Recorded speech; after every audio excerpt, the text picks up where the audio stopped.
Hey, Stormy or Demon Alliance, it's me, Speckles here. Commenting a video in this video. I am, doing the Owl House characters as dragons. So without further ado, beforehand, I did, I did Hoodie as a worm, then I did Ida as a Amphitheater. He has sort of look like King's head a little, and a little bit of hoodies. It's a weird mixture. And then the final one I did was Loose as a Wyvern. So without further ado, let's roll intro and let's get into this video and let's go.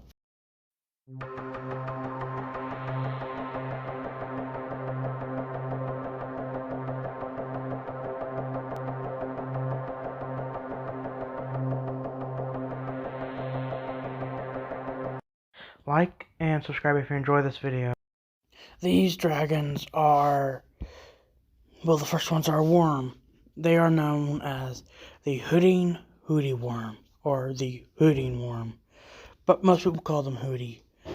Namely because of the fact that they are known to make hooting sounds just by pure instinct.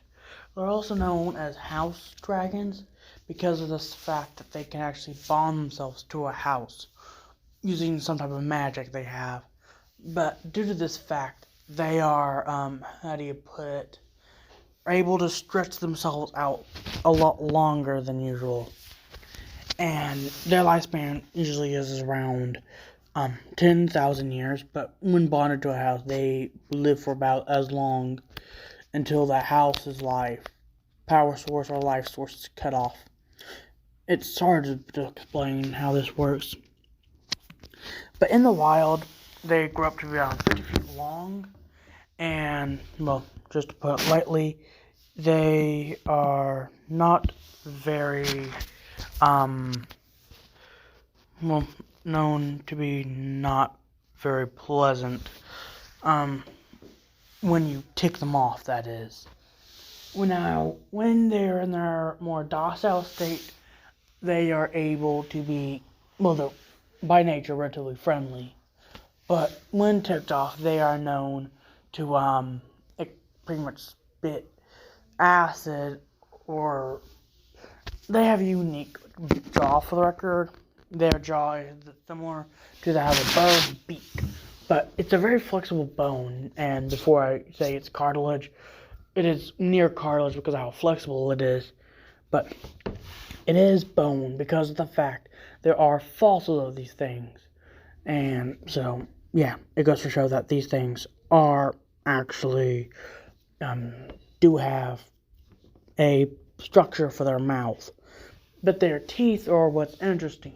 It's because of the fact they're pretty sharp and they're made for eating meat. But they also have, like most dragons, like most snake worms or whatever, they have two main fangs, but they're actually only a little bit longer, maybe like an inch longer than these other teeth, which are around 2 inches tall each. So fairly big compared to us humans' teeth. But now what's the interesting bit is that they usually bite down on an opposing predator, whatever, and then they inject their venom or poison or acid into the body. Now, sometimes it will burn away at them, but that's if they have to the thing of the acid part. But it will usually just paralyze them. They can also use their body to constrict their opponents. They can also spray their venom as acid, or if you somehow manage to get some in your mouth, it becomes a poison. A very nasty one, though. So, yeah, let's get to the next one. Now, this next one is a relatively interesting one. It's an amphitheater, but it should be, by all accounts, under a different classification, but it has shown to be a little different. These things, by length, by full length, they are, in lengthwise, they come out to be around 10 feet long. but they're so light. Their wingspan is only, well, scratch that, 15 feet long, and added another foot for their head. Well, scratch that, 15 feet long from head to tail end, and the wingspan are only that 10 feet, so only around, and that's 10 feet on each wing, so 20 feet in length in total. They are very fast, but and for record, these are known as the feathered owl beastie amphitheater, or owl beast, because they are known to be mostly nocturnal, and they're able to rotate their head 180 to look around behind them, like a lot like an owl.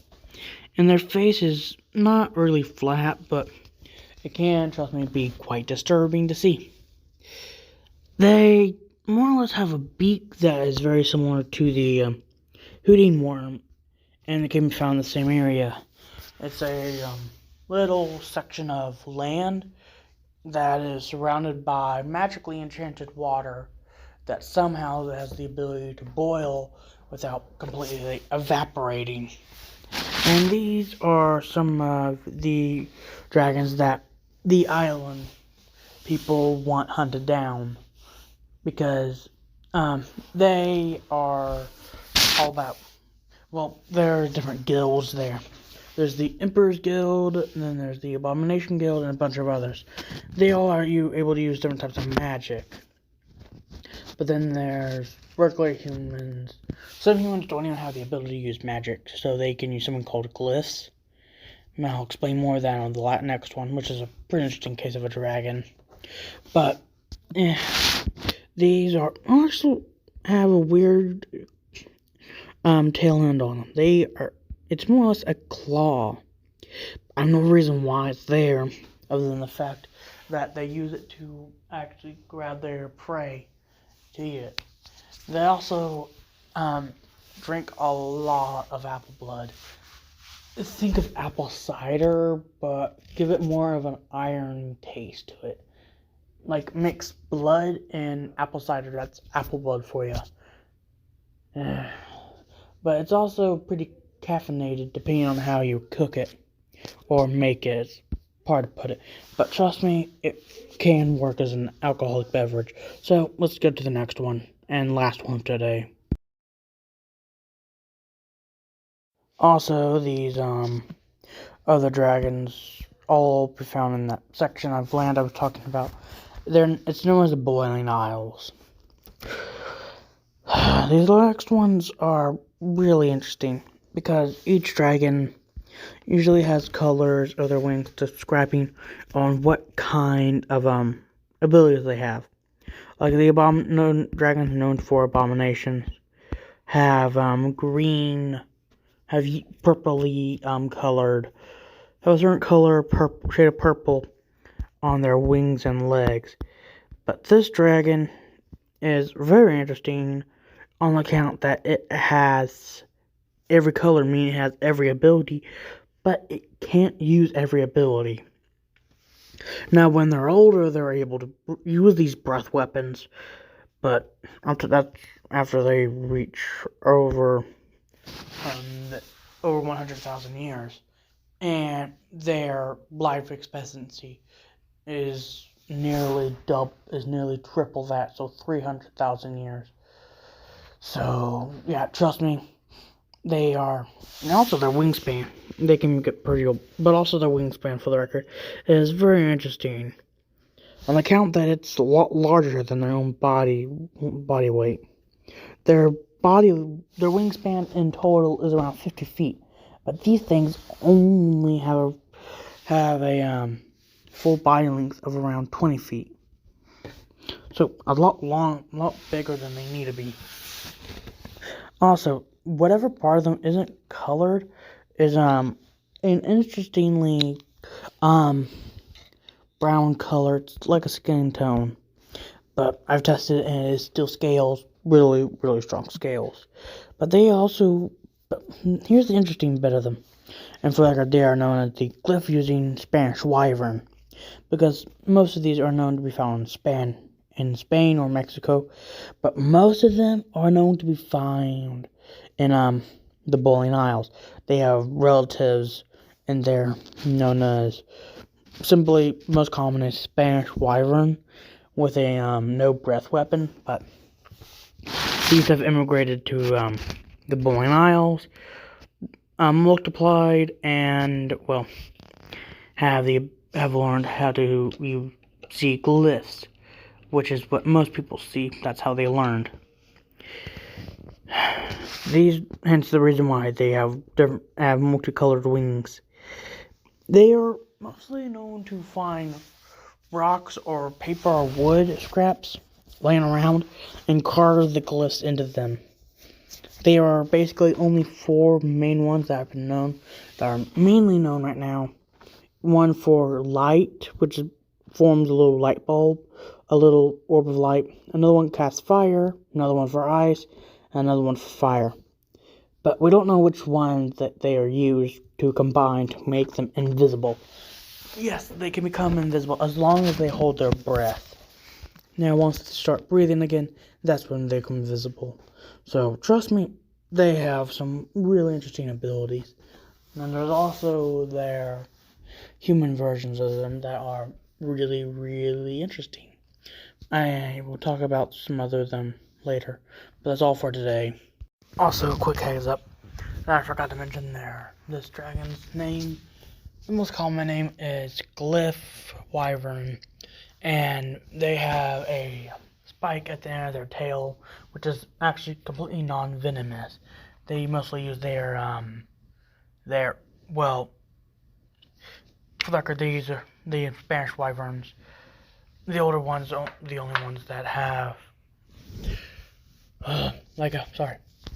the adult ones are the only ones that are able to use the breath weapons.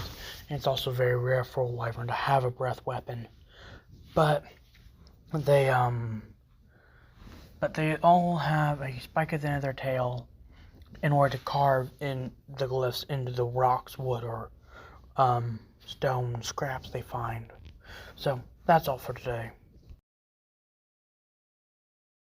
I'm sorry, but that's all the time I got for today's video. Until next time, subscribe today to join the Spy Coast Army or the Must Alliance. Goodbye and peace out, everyone.